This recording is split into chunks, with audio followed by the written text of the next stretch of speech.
Eukaryotic replication that means कि animals and plants we are eukaryotics and हमारे में कैसे रेप्लिकेशंस होता है। सो इन ह्यूमन डीएनए की अगर मैं बात करूँ या प्लांट डीएनए की, तो as compare to prokaryotic DNA आपका जो डीएनए होता है वो बहुत ही कॉम्प्लेक्स डीएनए होता है। ठीक, तो ये आपका बहुत ही ज़्यादा कॉम्प्लेक्स डीएनए है। जैसा कि हमने प्रोकैरियोटिक एप्लीकेशंस में क्या पढ़ा था कि वहाँ पे सिंगल और आईसी होता है एंड उस सिंगल और आईसी से ही आपका कंप्लीट एप्लीकेशंस का प्रोसेस जो था वो कंप्लीट हो जा रहा था। But now in this case यहाँ पे यूकैरियोटिक एप्लीकेशंस की जब हम बात करते हैं, तो यूकैरियोटिक एप्लीकेशंस में मल्टीपल जगह पे ओराई सी होना, दैट मीन्स कि ओरिजिन ऑफ सी होता है एंड उस ओरिजिन ऑफ सी से ही आपका रेप्लिकेशंस जो है रेप्लिकेशंस फॉर्क बनता है एंड उस रेप्लिकेशन फॉर्क से आपका रेप्लिकेशंस स्टार्ट होता है। सो रिमेंबर आपका प्रोकैरियोटिक में एंड यूकैरियोट्स में फर्स्ट पॉइंट में क्या डिफरेंस है। प्रोकैरियोटिक में ओनली वन ओराई सी थे, जबकि यूकैरियोटिक एप्लीकेशंस में आपके मल्टीपल ओराई सी बन रहे हैं। नाउ दिस क्लियर, ठीक है। तो यहाँ इन दिस वीडियो हम लोग बेसिक डिटेल यहाँ पे डिस्कस करेंगे कि कैसे है क्या है, एंड जो अनदर वीडियो है इसका पार्ट 2 वहाँ पे हम स्टेप बाय स्टेप डिस्कस करेंगे कि इनिशिएशंस में कौन से स्टेप्स फॉलो होता है, इलोंगेशंस में कौन से स्टेप फॉलो होता है, द लास्ट टर्मिनेशंस में आपका कौन सा स्टेप फॉलो होता है। क्लियर। सो सबसे पहले हम 3 पॉइंट्स यहाँ पे समझते हैं एप्लीकेशन से स्टार्ट करने से पहले। फर्स्ट पॉइंट जो है आपका क्या है, रिक्वायरमेंट्स। सेकेंड पॉइंट जो है आपका enzyme and the third point जो है आपका प्रोटीन। हमें यूकैरियोटिक एप्लीकेशन से स्टार्ट करने के लिए हमें क्या क्या चीज़ें चाहिए। सबसे पहले हमें एनर्जी करेंसी होनी चाहिए जो कि form of ATP, GTP, CTP and UTP के फॉर्म में है। सेकेंड क्या होना चाहिए, dATP, deoxyadenosine triphosphate, dGTP, TCTP and DTGTP. One more important thing, ये मैं आपको पहले बता दूं कि ये जो वीडियो है वो बहुत ही इम्पॉर्टेंट CSIR नेट के लिए एंड जो बच्चे नीट का एग्जाम दे रहे हैं उनके लिए है, क्योंकि यहाँ पे मैं बहुत ही डीपली बताने वाली हूँ कि यूकैरियोटिक एप्लीकेशंस 1 बाय 1 स्टेप बहुत ईजी वे में कैसे होता है। So carry forward this video, okay. Second जो है आपका कि एंजाइम, इसमें आपको क्या क्या चीज चाहिए।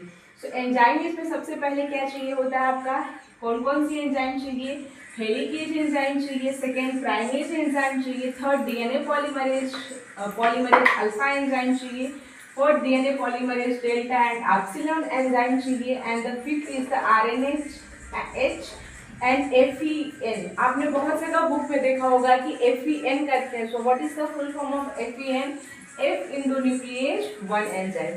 चलो थोड़ा सा मैं रोल इसका डिस्कस यहाँ पे करती हूँ एंजाइम्स का, कि जो हेलिकेज एंजाइम है, हेलिकेज एंजाइम क्या करता है, नाम से इंडिकेट है हेलिकेज। ये क्या करेगा, हेलिक्स को ओपन करेगा। कब ओपन करेगा, जब आपका ओराइसी यहाँ पे रिकॉग्नाइज करेगा एंड आपका जैसे ही ओराइसी रिकॉग्नाइज करता है हेलिकेज आता है and adenine thymine positions. Always remember, जब भी कट होगा एडेनिन थाइमिन पोजीशंस पे कट होगा, ना कि गुआनिन साइटोसिन पोजीशंस पे कट होगा। ठीक है।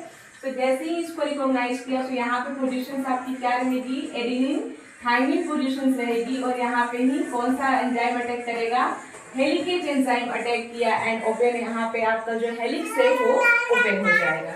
सेकेंड जो है वो आपका क्या है, प्राइमेज एंजाइम। प्राइमेज एंजाइम किसका प्राइमर ऐड करेगा, RNA का प्राइमर यहाँ पे ऐड करेगा, जो कि मैंने प्रोकैरियोटिक वाले वीडियो में आपको बहुत ब्रीफ डिस्कस किया है। थर्ड जो है आपका डीएनए पॉलीमरेज अल्फा।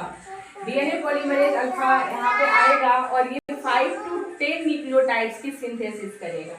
यहाँ पे मैंने बताया है DNA polymerase delta and epsilon. मैं यहाँ पे बता दूं कि यूकैरियोटिक एप्लीकेशंस में आपके 5 टाइप्स के डीएनए पॉलीमरेज होते हैं, alpha, beta, gamma, delta and epsilon.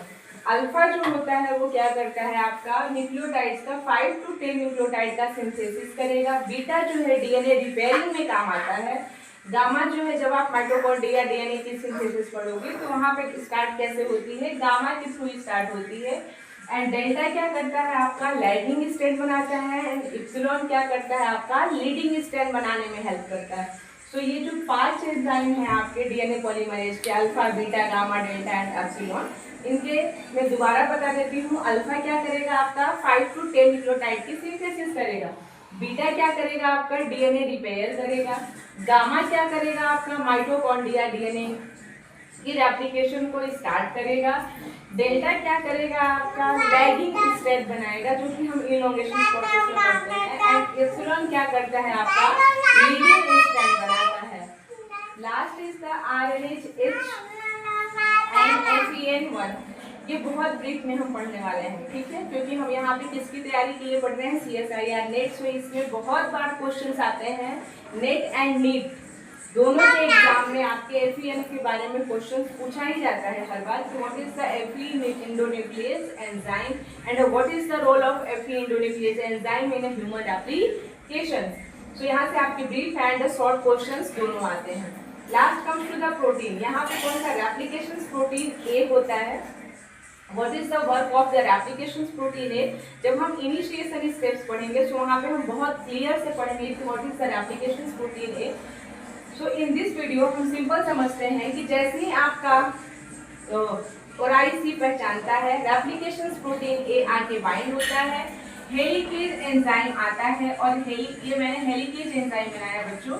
ये हेलिकेज एंजाइम आता है, इसको रिकॉग्नाइज करता है और आपका हेलिक्स ओपन होने लगता है। जैसे ही हेलिक्स ओपन होता है तो ओपन होने के साथ साथ वो आगे की तरफ बढ़ता है, लेकिन जो पीछे की हेलिक्स ओपन होते हैं वो हेलिक्स क्या होने लगते हैं अपने में बाइंड होने लगते हैं। सो उसी को हम क्या बोलते हैं, उसको रिमूव करने के लिए आपका कौन सा एंजाइम आता है टोपोआइसोमरेज सेकेंड, जिसको हम गाइडेज एंजाइम भी कहते हैं।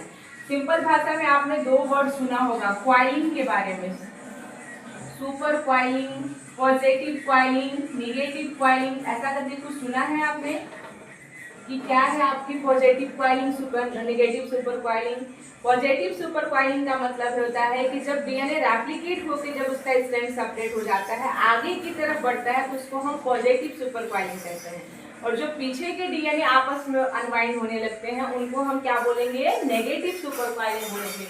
सो सेम हियर, यहाँ पे हेलिकेज एंजाइम आता है और जैसे ही हेलिक्स को ओपन करके आगे की तरफ बढ़ता है यहाँ पे क्या होने लगता है आपका, यहाँ पे आपका जो होता है वो क्या होता है अनवाइंडिंग होने लगता है। तो उस अनवाइंडिंग को रिमूव करने के लिए कौन सी एंजाइम आती है आपकी टोपोआइसोमरेज सेकेंड एंजाइम आता है। ठीक, इस दिस वीडियो हम सिर्फ इंट्रोडक्शंस डिस्कस किए हैं। नेक्स्ट वीडियो में हम क्या डिस्कस करेंगे, इसके स्टेप्स को डिस्कस करेंगे कि इनिशिएशन स्टेप्स कैसे हैं, इलोंगेशन स्टेप कैसे हैं एंड टर्मिनेशन स्टेप कैसे। आई होप इतना आप लोग को क्लियर होगा। अगर किसी को डाउट होगा so please ask my comment sections and another please download my app that is the name of the Bio with Suman।